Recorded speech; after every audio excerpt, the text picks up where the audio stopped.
of the challenges of the last 24 odd months.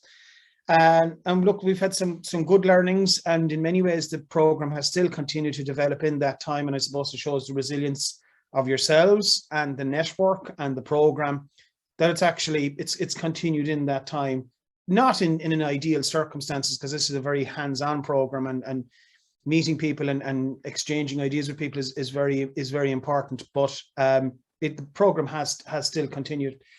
I suppose the other thing for today is, look, we're also looking at some other new challenges in the last, I suppose, 2 years. Things like climate has really become a big, it always was a big issue, but I suppose societally and politically, it has become a much more relevant and real issue for everybody, not just for us who are practitioners in the space. And as you're probably aware, there was a revised and updated climate action plan put out in 2021 at the end of last year. And there was an annex of actions in that as well. And really what we want to kind of maybe focus on today is to look at how, one of the areas we want to focus on today is to kind of look at how that is going to impact. It's February 2022. By this time, in 8 years' time, we're supposed to have managed to work out and delivered how we reduce our greenhouse gas emissions by 51%. The challenge of that is just mind-blowing when you actually sit down and do it. It's very easy to write up a target, but when you actually look at it and you assess it, you kind of go, that is a huge amount of work. So kind of what we're looking at the moment is that things like Green-Campus has been growing very well over the last number of years in a linear way. So it's kind of going 1, 2, 4, 8, that type of thing. But what we really need is we need something that's almost, we need to look at almost exponential growth to meet the challenges that are coming down the track to us. I suppose for today, as you'll see there from Dara's schedule, Dara will give you a quick update on the activities of the network and some of the sites over the last 12 months. We'll also, as always, have some insight here from a number of practitioners from some of our sites. I think that's very, very useful. Hopefully everyone will kind of gather something from that. And then as well as that, we'll very much focus on, as I said, the impact of the on the climate action plan. So look, I just want to thank everybody for being here. I also want to thank Dara and my colleagues who I'll introduce you to later, for making all this happen. This is not just a simple Zoom meeting. There's a lot of work here, and we're also working on today to kind of capture this through graphic harvesting, so that we have any of you who are involved. And the last time we looked at this was November 2019, and the graphic harvesting process was very, very useful for us to visualize and kind of rationalize the outcomes. So hopefully we will have a good meeting, and I'll hand over to Dara now, and off we go. We now have 43 registered sites. 19 have been awarded Green-Campus accreditation. Our most recent registrations have come from Kerry College, Marino Institute of Education, and Fermoy Further Education and Training Centre.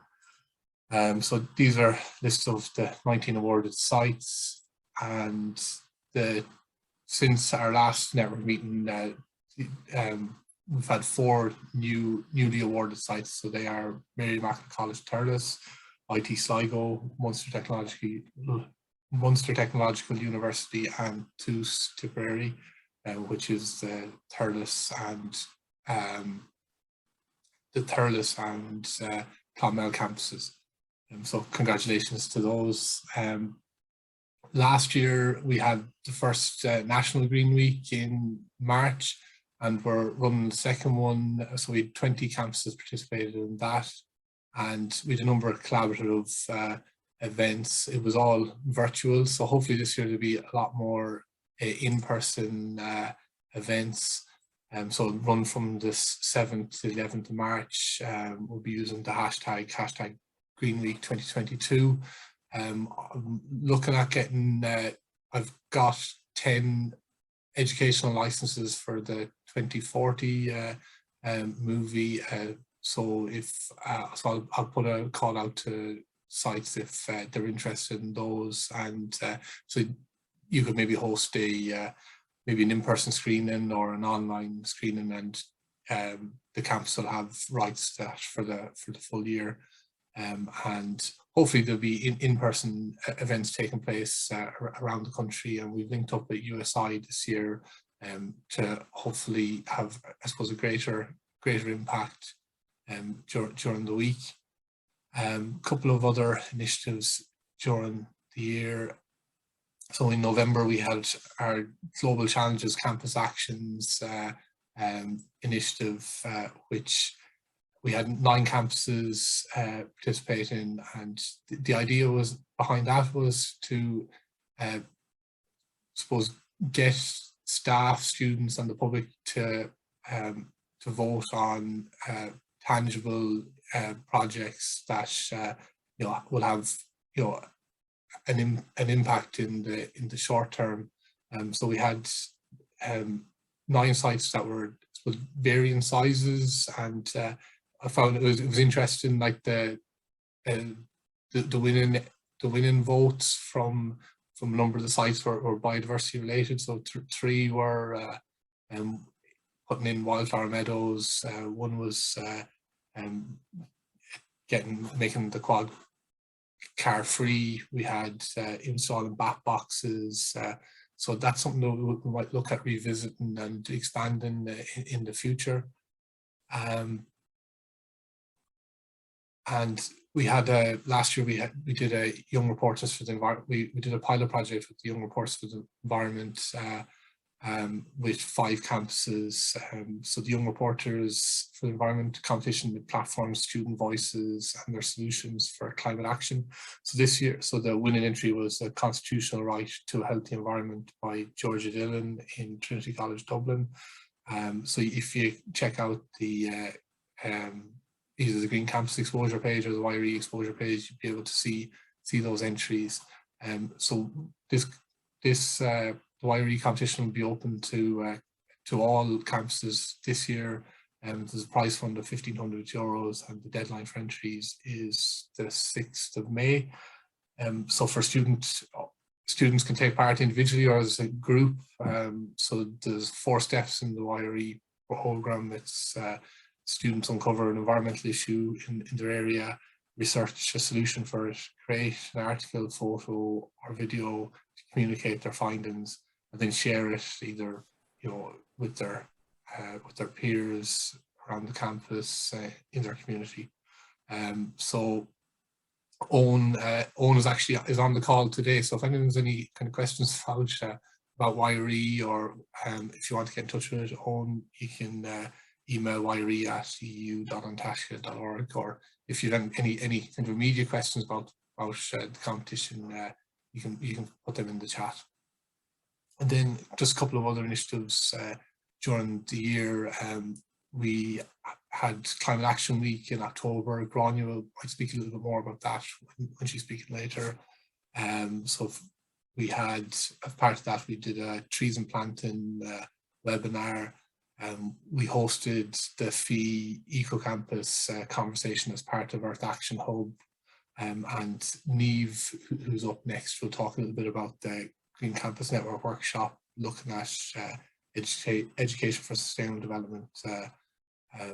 My name is Niamh Guiry, and I'm a research support officer in UCC, and I also run the social media for UCC Green-Campus. And today I'm here to talk to you about the findings of the report, Education for Sustainable Development, Co-creating Common Areas of Need and Concern. So we ran 2 workshops in November to explore the common areas of need, concern and ethos for Education for Sustainable Development, ESD, at higher education institutes, HEIs, in Ireland. So the workshops had representatives from a range of HEIs across Ireland, and attendees participated in open discussions related to establishing a comprehensive ESD curriculum. And the challenges and opportunities that hinder the development of that curriculum were identified during these discussions, and I'm going to talk to you about the process and findings of these workshops. So these workshops were held by UCC Green-Campus and Green-Campus Ireland, and obviously we're all aware of the aims of the Green-Campus programme, which is to encourage a collaborative approach to environmental education, management and climate action within and between third-level institutions in Ireland. And for anyone who's not familiar, ESD aims to equip learners with the knowledge of sustainability known as the what, the key skills known as the how, and the values of sustainability, or the why. And ESD empowers learners to address the interconnected goals, the interconnected global challenges associated with climate change. And the SDGs, Sustainable Development Goals, act as a framework to address these challenges. So given the critical nature of climate change, there is a clear and immediate need for ESD in Ireland. And to accelerate this process, these workshops were held and they focused on the transdisciplinary nature of sustainability as framed by the SDGs.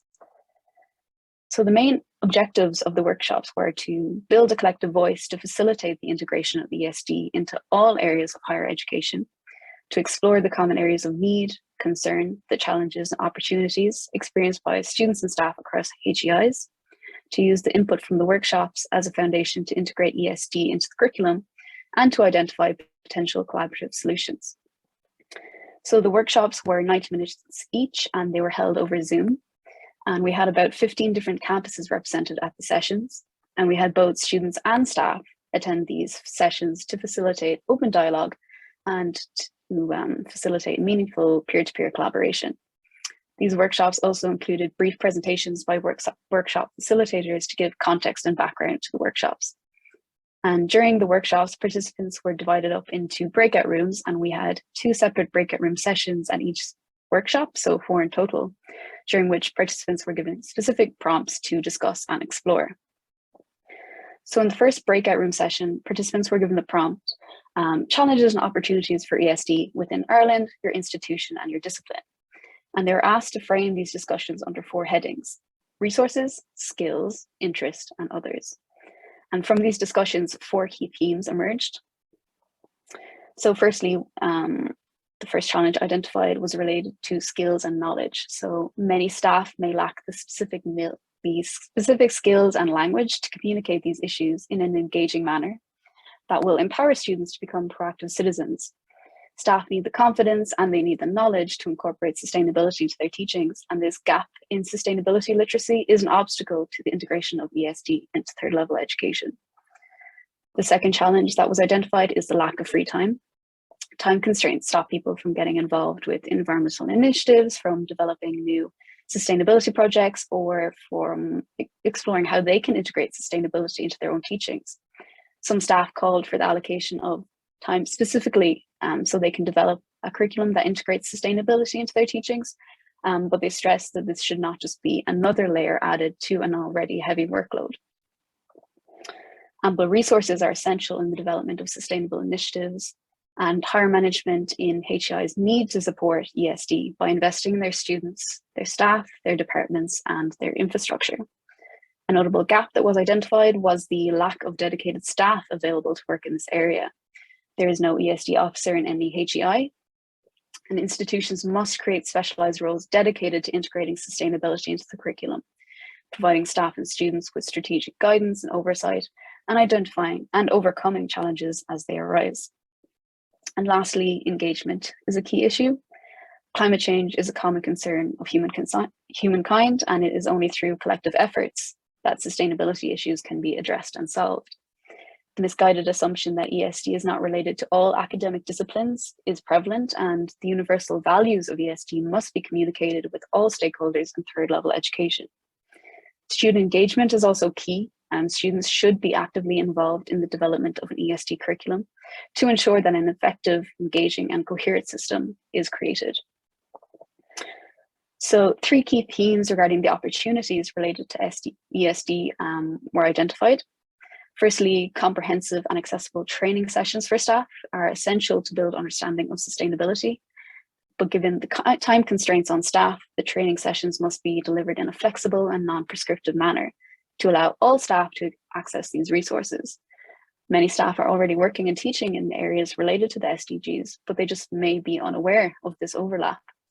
And these training sessions will allow staff to make the connection between their discipline and sustainable development, and it will guide staff to reframe their existing teaching material to align with ESD goals. Standardization is essential in the development of an inclusive and interdisciplinary ESD curriculum. And to achieve that, a number of dedicated committees made up of representatives from HEIs from all over the country would be needed to coordinate and develop this. All decisions must be made in a transparent manner and in line with the inclusive ethos of ESD. Diversity, gender balance, and equality must be central when electing members to these bodies. And lastly, collaboration is essential. The Green Campus Network will act as a national resource that can enable interinstitutional collaboration and sharing of knowledge and resources. However, all Irish HEIs must be included in this process and not just Green Campus Network members. In our second breakout room session, attendees were given the prompt, exploring the creation of ESD curriculum and staff professional development. And through these discussions, 3 key themes emerged.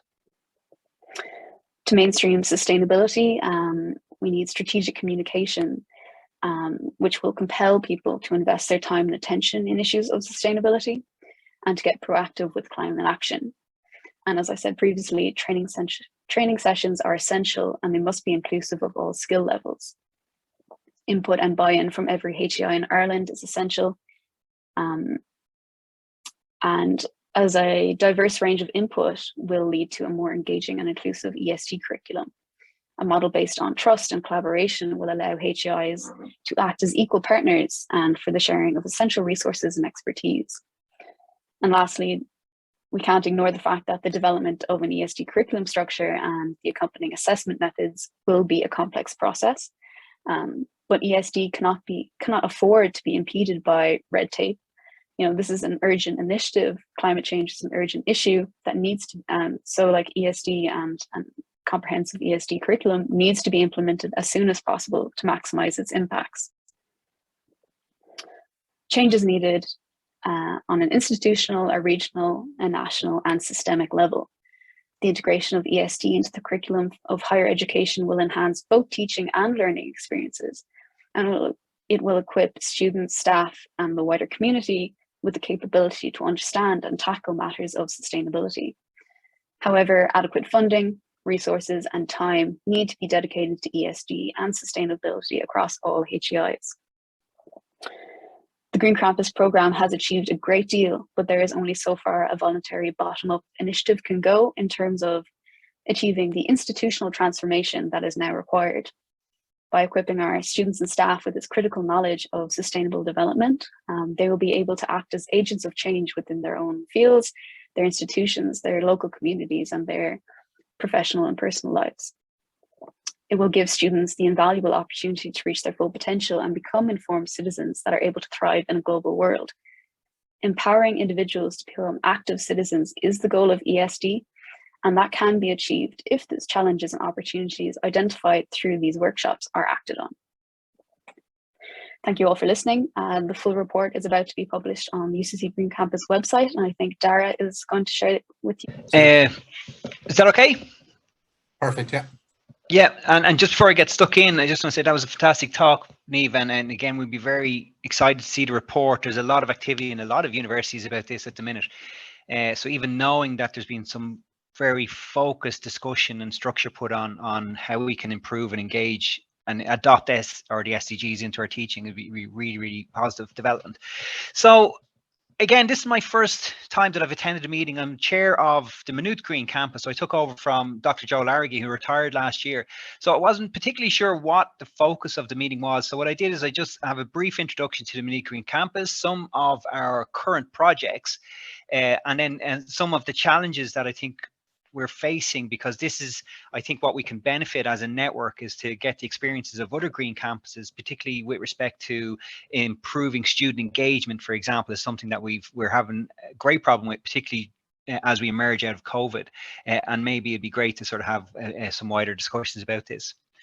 So again, for those of you who don't know too much about the Maynooth Green-Campus, we're a unique campus in that we're made up not just of a university campus, but we also have the St. Patrick's College Maynooth, which is a seminary, and we also have the offices of Trócaire. So our Green Campus was established on this triumvirate platform, if you like, so that pulls together these 3 institutions.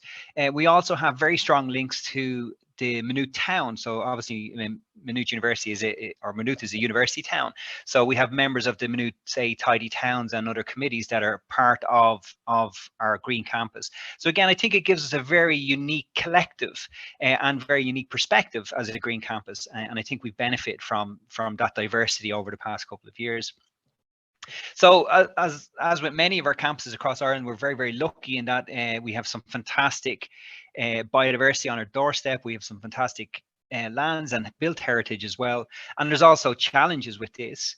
One of the great things about our Green Campus is that members of the team have actually been consulted in future planning. So like our ground services team, members of our campus estates are also members of the Green Campus. And this has really paid dividends over the last few years. So it's true, the fact that we've won awards and the green flags, the university has almost trusted the campus, because as we've mentioned earlier, it is a bottom-up sort of collective community. And essentially now we're getting that sort of trust to have input into future building, future planning. So we're not looking at, say, the buildings and the grounds around the buildings and try to restructure them in a few years' time. That's actually factored into the planning now. And again, we're seeing great dividends on that level. In terms of the working groups themselves, or the structure of the Green Campus, we're set up around a number of teams. So your main 5 teams of water, energy, biodiversity, waste and transport. We introduced climate justice as a theme. And again, this is being sort of widely adopted then across the Taisce program. But we've 2 new teams, and they are health and well-being. So this is how we're using our green and blue spaces on the campus to promote health. And we also have a sustainable food and agriculture working group. So each of these working groups has a leader, has a couple of members, and essentially they come up with various initiatives and projects. We connect people, we get a little bit of funding, and we get these projects up off the ground. So again, just to give you a little bit of an update as to some of the projects that you may not have been aware that we're involved in. And again, probably every campus is involved in some of these in their own way. So one of the most recent ones that we're very proud of was promoted by Gráinne Bishop, who's here today. So Gráinne is the secretary for the Green Campus and also our waste management working group coordinator. And what we were noticing before, when we were giving over computers for recycling, for example, was the computers are being taken apart and basically the parts of the computers are being recycled. So this was quite wasteful. So we started to investigate whether we could actually keep the computers together.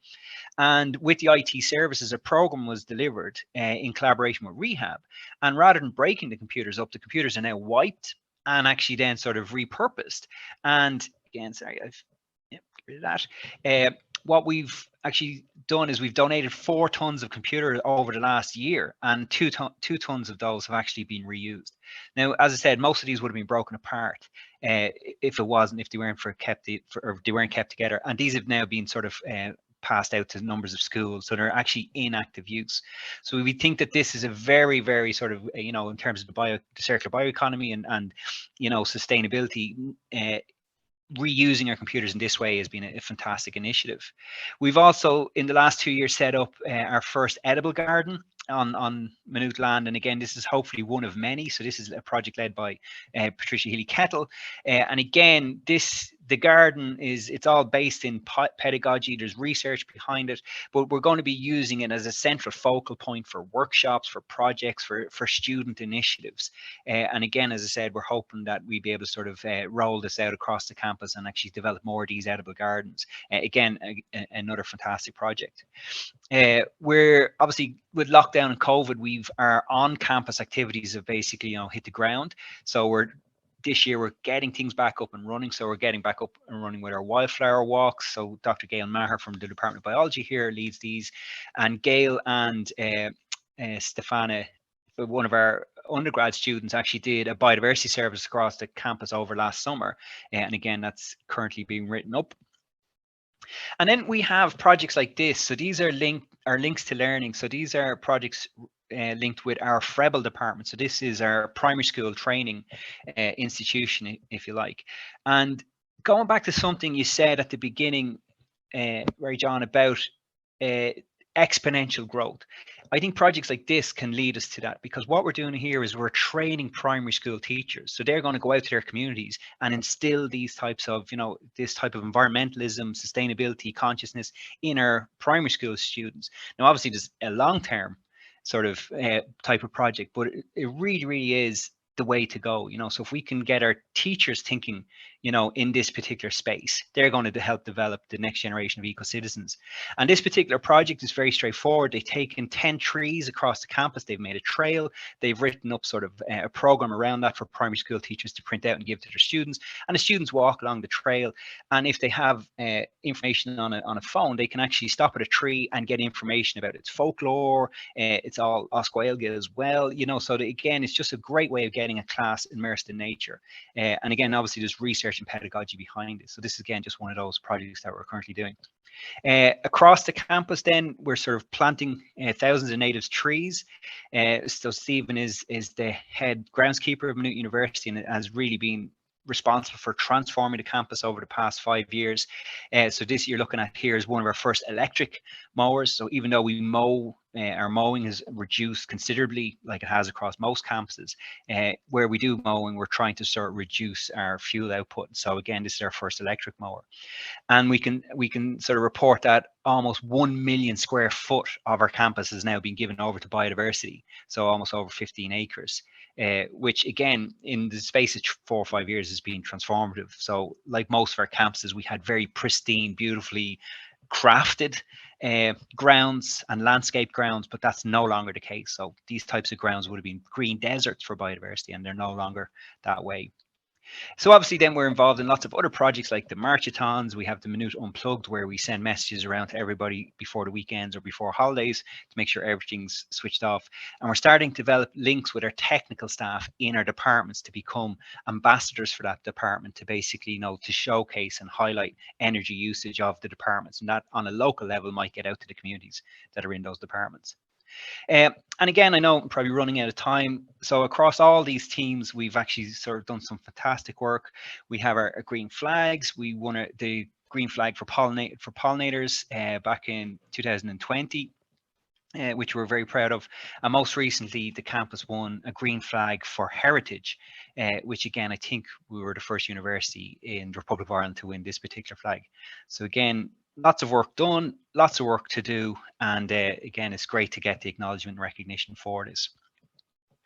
And then, if you're interested in what we do in the Green Campus, we produce a newsletter every semester. So, so summer, spring, summer, and then winter, autumn. So we 4 at the minute. So these would be up on the Maynooth Green-Campus page. We're hoping to develop these into blogs and to improve our communication strategies. So again, we're very jealous, or we keep an eye on in the Cork Green-Campus. I think you're doing a fantastic job in terms of the projects that you have up and running, but also in terms of your communication. It seems to be fantastic. So again, maybe we can sort of learn a lot from you. And as I said, one of the things we do want to learn more from the other Green Campuses or in the Green Campus network is how we can get our students back engaged. COVID has really knocked their involvement in a lot of societies, we've noticed. And we have a program of activities to try and promote this over the coming year. But again, we'd be very open to hear about, suggestions about how we can do better to get our students back engaged with that. So I'll leave it there. I'd just like to say, for Green Week, we're organising Maynooth University Green Day, so on the 10th of March.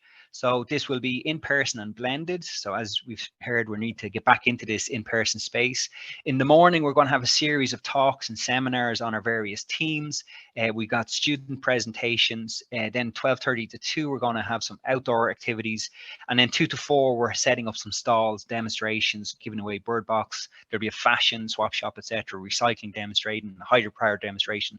So again, we think this is our first step towards normality, to actually set up an event where students and staff can actually get back together and start sort of working with each other again around the space of sustainability. So I'll leave it there, folks. And I'd just like to thank you for the time and the invite to come and chat to you today. Okay, cool. Well, thanks for inviting me to speak today. My colleague Gary would have talked previously to the Green Campus network about the Climate Ambassador Programme, which is our national programme. But today I'm going to talk to you about a new programme that we're involved in, So I'm the country coordinator for the EU Climate Pact in Ireland. And just to give you a bit of context on that, the Pact is a central component to the European Green Deal, which obviously I think everyone here probably knows has the goal of reducing greenhouse gas emissions by at least 55% by 2030. And the EU is aiming to become the first climate neutral continent by 2050. So we already know that Europe's future climate policies will only succeed if they're designed kind of both with and for the people. And I'm here today to ask you all to host a peer parliament in your Green Campus before March 10th. In our breakout rooms earlier, we talked a lot about, you know, engaging students and how difficult it has been post-COVID. So hopefully this is the solution we've all been waiting for. For students and staff, peer parliaments are a chance to let European policymakers know what kind of a future you want, and to share your own ideas on how we can reach these massive climate goals together. So what are they? It's basically a conversation between 5 to 10 people. They revolve around 3 main topics, so mobility or transport, energy and just transition, and then food and consumption. So yeah, it's really simple. It's just a conversation, and the first step is to register as a host. So I will pop the link in the chat after I finish presenting. And I'd really like everyone here today to please register as a host. You'd do me a huge favor. And I also think it'd be a great way to engage your students. So once you've done that, then you can download the facilitator guide and all the learning materials, which I'll give you a sneak peek of today. So you can just have a peer parliament on one topic, transport, energy or food, or you can tackle 2 or 3 if you want. And then like the people you invite, it can be online like we've done, or it can be in person, totally up to you. And we've seen everything from really large transnational peer parliaments with 100 people to, you know, a family of 5 after dinner chatting about energy. And then the last step is just to submit the results online. So it's a really easy form. And then the report that the European Commission will write is going to feed directly into the Conference on the Future of Europe. And here's some lovely pictures from some of the peer parliaments that we have organised last month. All right, so I'm going to give you a really quick sneak peek of the learning materials. This one is for energy. I'm just using this one so you can understand how the peer parliament would work in practice, and hopefully convince you to sign up to be a host. So each topic has just 2 questions for you to discuss or debate. And then the Commission has provided 4 options to vote on. And then the most important one, I think, for discussion is option E. So what other solutions can your participants think about? So this first question is all about how we move and get around, but for short journeys. And you can see the options there, A to D. Then in the learning materials, you'll have like a page on each option that gives you loads of statistics and facts on like various European policies and what they're proposing, a bit about the Green Deal, excuse me. So here it is for cycling, public transport, car traffic, and e-mobility. And then the second question is basically the same, but it's all about long journeys. So much more about like air travel, trains, sustainable business trips.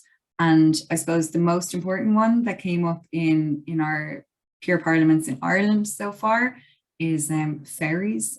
So the rail and sail, but the sail option, which wasn't included because I suppose the programme is in 25 countries around Europe, and maybe ferries are less relevant for other countries. So that was a really important one to voice from Ireland. The Green Deal includes a proposal to update tax exemptions on the kerosene, at long last. So hopefully it will maybe not remove all tax exemptions, but somewhat. The German government recently reduced VAT on rail tickets. Ireland, I think, just announced last week that they would be following suit. So drastically dropping the prices on public transport, not just for short journeys, but for long journeys as well. That's great. And sustainable business trips. This is my favorite one. France last year introduced a law requiring companies with more than 50 employees that they absolutely have to allow remote working. They must either provide access to bikes or a carpool system and cover some of their employees' commuting costs. So fairly incredible stuff going on in Europe. And yeah, a lot that's going on here, but also stuff that we can learn from. So yeah, I guess I would love if you would host your own peer parliament or encourage your students to on energy, food or transport. I'll pop the link in the chat now. But the steps are really simple. I've done 4 at this stage. So I'd love if someone else in the country would host a few.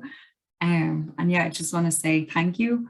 Ruaidhrí, Barra, the Sustainability Officer at Cork University Hospital. So I suppose we're the Green-Campus program. Just to give a brief overview, it's been going at the hospital for about 10 years now.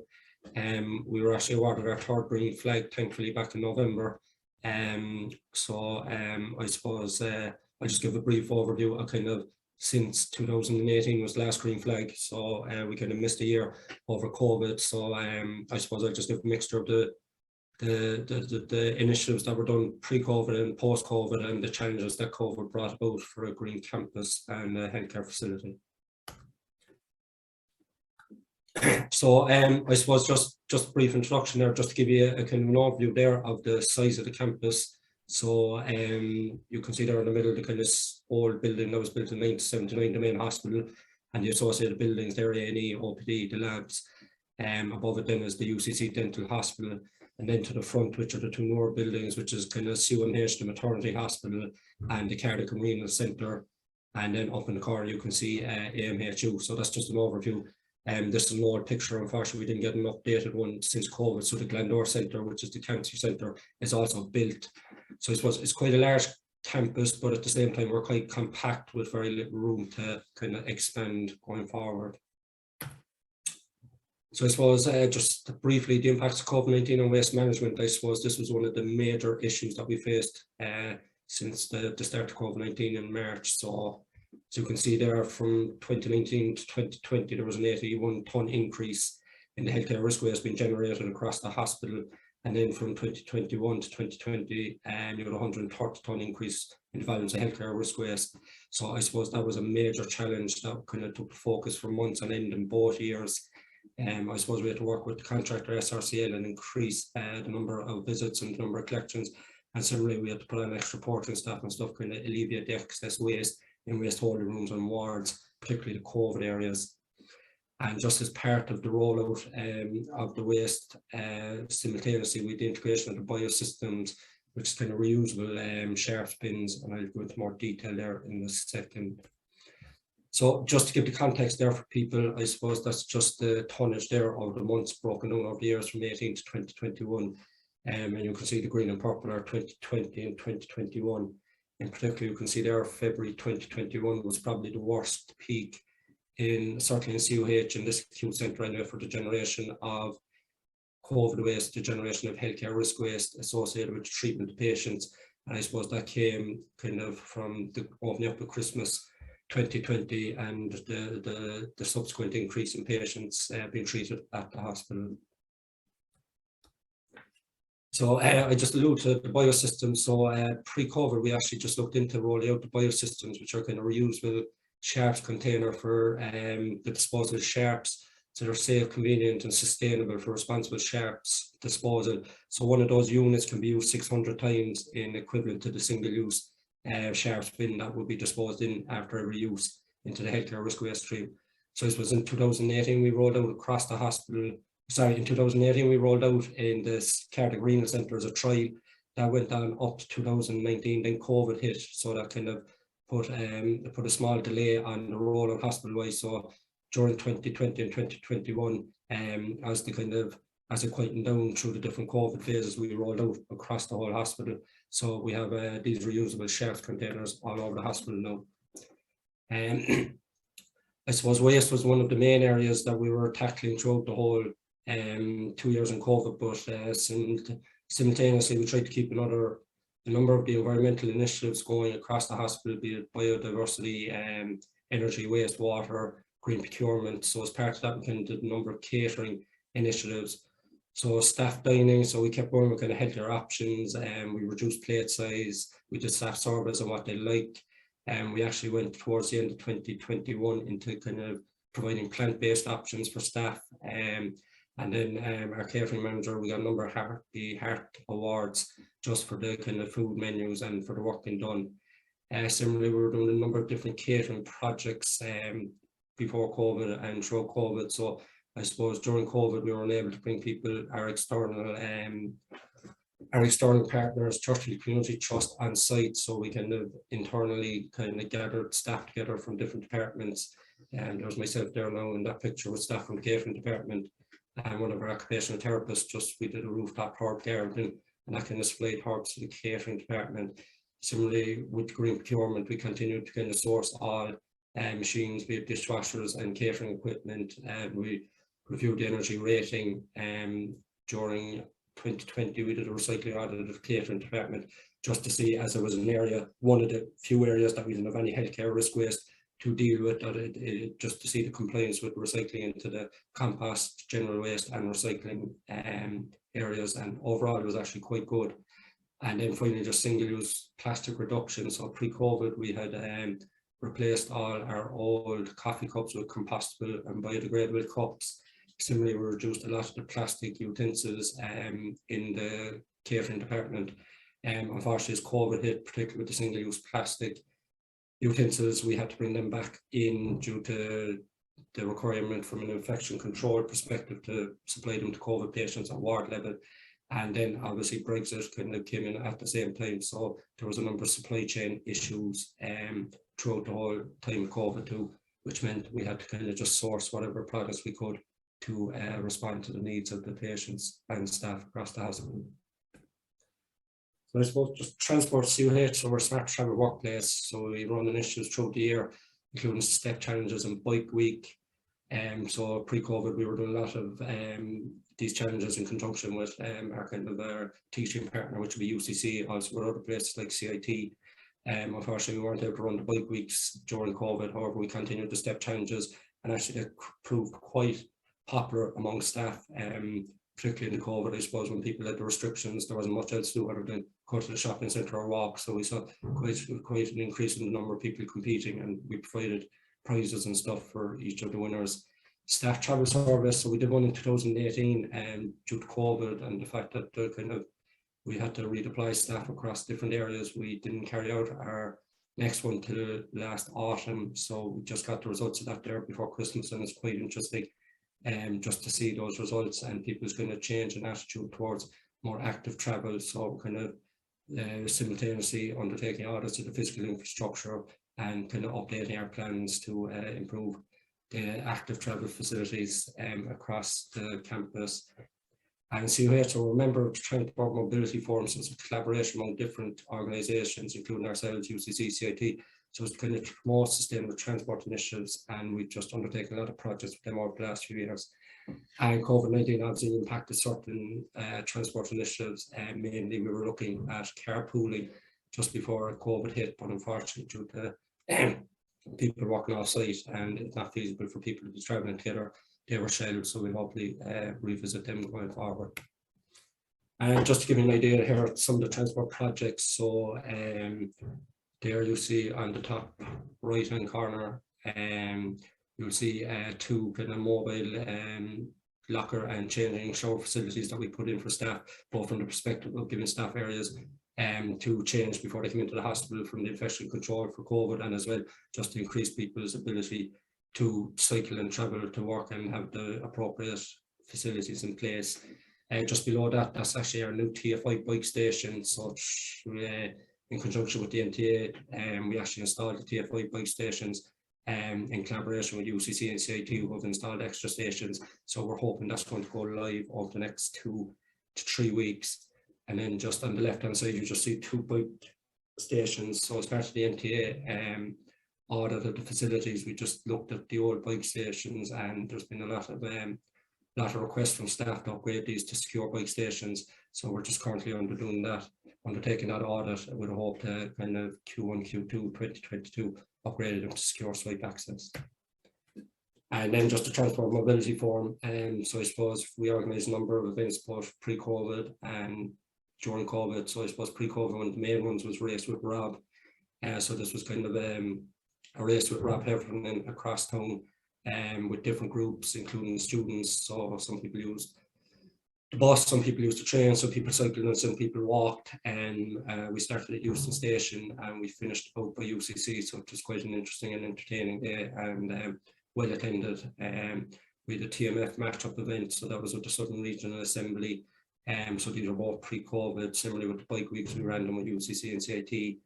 And then when COVID hit, we just tried to continue as much as possible. So like here, we just went to online events, and we still did our annual TMF seminars and stuff.